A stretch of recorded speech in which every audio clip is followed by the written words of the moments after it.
Hello guys, today we are going to revise our poem third, Rain on the Roof. And this poem is written by Kurt Skinner. And in this poem, Kurt Skinner wants to tell, Kurt Skinner is going to tell us about his past memories about rain.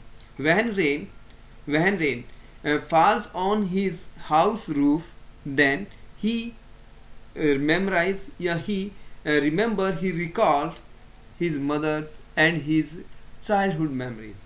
So what memories he recalled in this poem he is going to tell. So rain on the roof. So before going ahead, we are going to start the introduction part of the poem.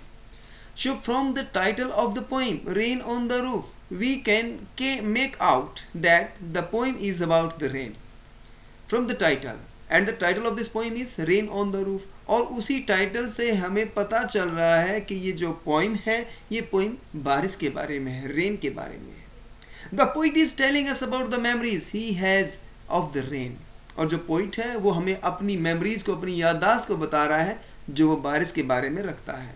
The sound of the rain drops, बारिश के बूंदों की जो आवाज़ है, जो sound है, falling on the roof of his house, जो उसके घर के ऊपर बरसती है, गिरती है, brings back sweet memories of the past. तो वो बारिश की बूंदें, उसके घर के ऊपर बरसती हुई बारिश की बूंदें उसकी पास्ट मेमोरीज को वापस ले आती है, बैक ले आती है, तो उसे बचपन की यादों में वो चला जाता है.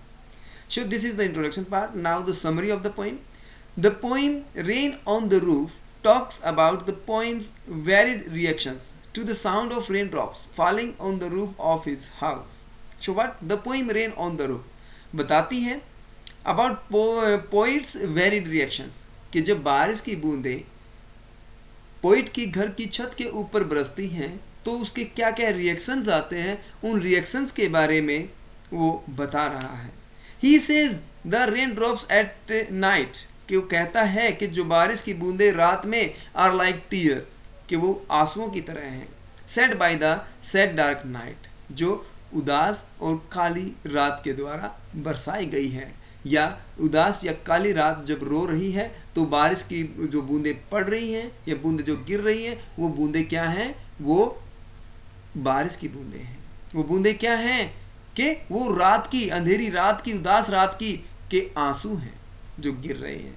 He loves to lie in bed, तो वह अपने बिस्तर में लेटना पसंद करता है. एंड हियर, और सुनना पसंद करता है, rain falling on the roof of his room, जब उसके घर की छत के ऊपर, उसके कमरे की छत के ऊपर जब बारिश की बूंदें गिरती हैं तो वो उसे सुनना पसंद करता है. Because it gets back sweet memories of the past, क्योंकि वो बारिश की बूंदें उसे उसके अतीत में ले जाती हैं, उसे उसके पास्ट की मेमोरीज या उसके पास्ट की याददाश्त दिलाती हैं. He says that, वह कहता है, the sound of rain drops, के बारिश की बूंदों के जो आवाज़ है, helps him, उसकी हेल्प करती है, fall asleep, गहरी नींद में सोने के लिए, and gives him sweet dreams, और उसे अच्छे अच्छे सपने भी दिखाती है. He has memories of his loving mother, वो अपनी माँ को याद करता है जब बारिश की बूंदें उसके घर की छत पे बरसती है. Who would put them to sleep, जो उसकी माँ उसे सुलाया करती थी. So this was the poem. Yes you, and beta yes you, one more thing, I have given you some questions and summary of the poem before, you can learn from there also. This is the only revision part and I am not taking much pain now, but you have to take much pain because your exam is going near. So questions are there, textual questions are there. What do the following phrases mean to you? Discuss in class. Humid shadow refer to dark clouds which are full of water. Starry spheres refers to the sky at night time which is full of stars. What a bliss? Bliss means a blessing. A thousand dreamy fancies into busy being start.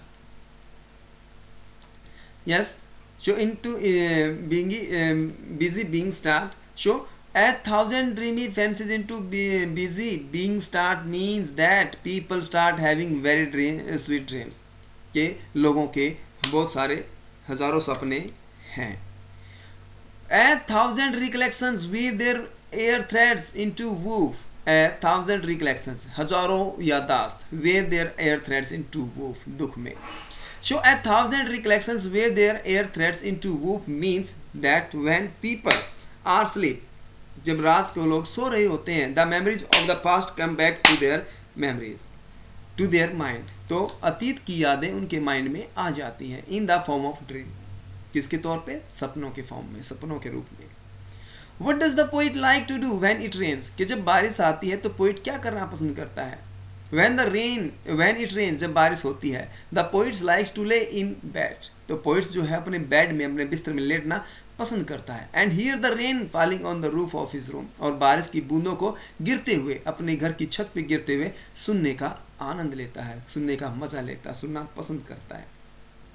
Question number 3, what is the shingles, yes this is the single major memory that comes to the poet, कौन सी एक major memory है जो poet के mind में आती है।